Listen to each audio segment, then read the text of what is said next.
আসসালামু আলাইকুম viewers. Microsoft ওয়ার্ডে আমরা একটি সংখ্যা বা এই সংখ্যাটাকে কথায় কনভার্ট করতে গেলে কিভাবে করতে হবে আসুন আমরা শিখে নেই। আমরা এই লেখাটিকে কপি করে এই পাশের টেবিলটাই পেস্ট করলাম এবং এটাকে সিলেক্ট করে নিলাম। সিলেক্ট করার পরে আমাদের কিবোর্ড থেকে কন্ট্রোল F9 প্রেস করতে হবে। কন্ট্রোল F9 প্রেস করার পরে আমরা এখানে লেখাটার আগেই সমান সমান দিব, এখানে অবলিক দেব, সাথে স্টার দেব এবং লিখব CARD কার্ড TEXT টেক্সট।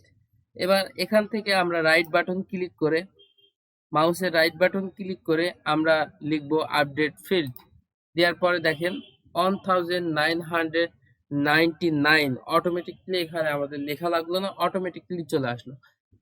এই ধরনের অনেক ভিডিও পেতে অবশ্যই আমার চ্যানেলটিকে সাবস্ক্রাইব করবেন।